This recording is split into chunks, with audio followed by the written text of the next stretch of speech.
Hello दोस्तों, आज की कहानी है अय्याज जिस्म का भाग 21। रंजीत रत्ना पर पूरी तरह झुककर उसके दाहिने गाल पर किस करता हुआ कहता है, रत्ना मेरी जान, मुझसे अति कर रही हो, आज बहुत ज़्यादा होगा, 4 में फाइनल करते हैं। रत्ना हंसते हुए रंजीत का झुका हुआ सिर को हाथ से हटाते हुए कहती है, रंजीत जी, साल में जितना टैक्स चोरी करते हो यह उसका 1% भी नहीं है। मैं तुम्हारी कंपनी के प्रॉफिट की बात नहीं कर रही हूँ, उस प्रॉफिट से मुझे कुछ भी नहीं चाहिए। रंजीत मुस्कुराते हुए कहता है, लगता है रत्ना जी, तुम तो मेरे जैसी कंपनी के बहुत सारे सीईओ का अक्सर परेशान करती रहती हो। रत्ना कहती है, मुझे मालूम रहता है तुम लोगों की कमज़ोरियाँ कहाँ और क्या क्या होती है, इसलिए 4 मत बोले, सीधे 5 में डन बोल दीजिए। रंजीत वाइन रखे स्टैंड के पास जाकर अपने लिए एक पैक बनाता हुआ कहता है, चलो आपकी खातिर डन। अब ठीक है, चलिए अब दूसरी तरफ बातें करते हैं। आप भी अपना बियर गिलास में डाल लीजिए और कुछ अपने बारे में बताइए। रत्ना बियर की बोतल सीधे मुंह में रखकर पीते हुए कहती है, अपने बारे में क्या बताऊं, मैं एक तलाकशुदा महिला हूं, एक बेटा और एक बेटी है। बेटी यूक्रेन में डॉक्टरी कर रही है, बेटा क्लास 5th में पढ़ता है। रंजीत तलाकशुदा सुनकर उसकी बाँचें खिल जाती है। पैक का एक घूंट गले में उतरते हुए कहता है, अरे रत्ना जी सॉरी, मैं आपके माथे पर सिंदूर देखकर कंफ्यूज था। रत्ना कहती है, क्यों कंफ्यूज थे, मेरे पति से विच्छेद हुआ है, पति मरा नहीं है, उसके 2 बच्चों की माँ हूँ। हिंदुओं में जब तक पति जिंदा उनके नाम से सिंदूर लगा सकते हैं, चाहे उसके साथ रहें या उससे दूर रहें। पति से तलाक होने के बाद मैंने बच्चों की खातिर दूसरी शादी नहीं की, वो तलाक के बाद मैं स्वतंत्र थी। रंजीत कहता है, पति से हर्जाना और गुजारा भत्ता तो मिलता होगा।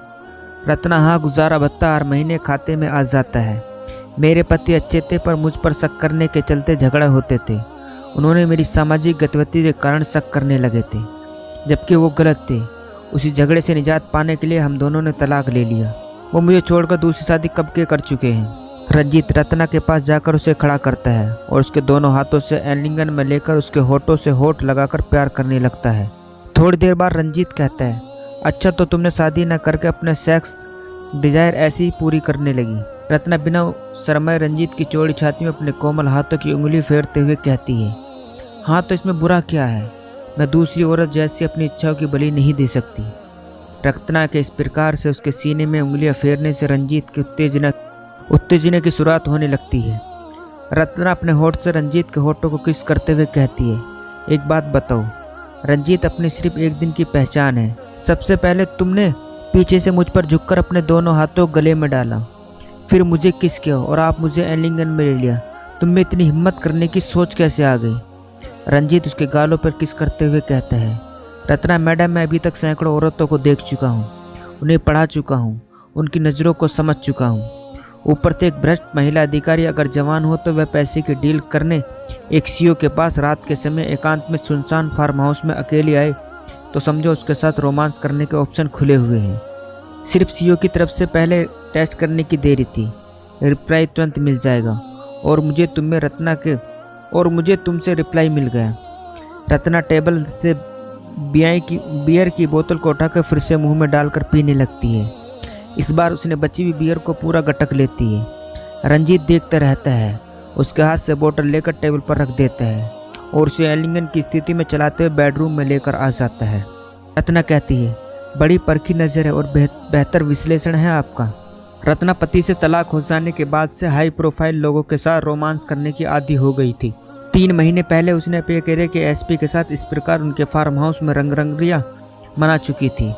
रंजीत की पर्सनैलिटी से रत्ना प्रभावित थी। जिस दिन ऑफिस आई थी उसने रत्ना ने सोच लिया था कि अगर मौका मिला तो रंजीत के साथ सेक्स संबंध बनाएगी।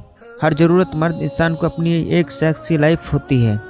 अपनी ज़रूरत को मर्द अपनी पत्नी से या किसी दूसरी औरतों से पूरा करता है और औरत अपने पति या किसी अन्य मर्द से पूरा करती है, या फिर कोई ऑप्शन नहीं होता तो हस्तमैथुन का सहारा ले लेती है। सेक्स के मामले में रंजीत दूसरे मर्दों से कुछ अलग था। वह तो अपनी ज़रूरत रोज़ बदल कर पूरी करता था। रत्ना तलाकशुदा होने के बाद से अपने बच्चों के पद और प्रतिष्ठा को ध्यान में रखते हुए इसी तरह से अपनी सेक्स की प्यास बुझाकर संतुष्ट कर लेती थी। रत्ना ऐसे मौके पर पूरी तरह संपूर्ण भाव से एक मर्द के साथ संतुष्ट होना चाहती थी। जिसके साथ उसे ऐसा करने का मौका मिलता है। रंजीत जब से पीछे से उसके ऊपर झुका रहा था तो उसका अंग में बिजली सी दौड़ने लगी थी। शरीर के सारे रोए मुलायम बाल खड़े हो गए थे। अगर भूख लगी हो तो खाने की तरफ लपकना स्वाभाविक था। रत्ना यही कर रही थी। करीब 3 महीने बाद रत्ना को सेक्स करने का मौका रंजीत से मिल रहा था। इस मौके को वह जाया नहीं करना चाहती थी, पर रंजीत के साथ बेडरूम में आ जाती है और बेडरूम पर लेट जाती है। रत्ना का बियर का हल्का सा नशा चढ़ चुका था। बियर में 33% अल्कोहल होता है। जो महिलाएं विस्की या रम नहीं पीती उनके लिए 33% नशा करने को काफ़ी होता है। क्या होगा आगे जानने के लिए कहानी का अगला भाग ज़रूर देखें। दोस्तों, ये था अय्याज़ जिस्म का भाग 21। दोस्तों, कहानी अच्छी लगी हो तो चैनल को सब्सक्राइब करना न भूलें।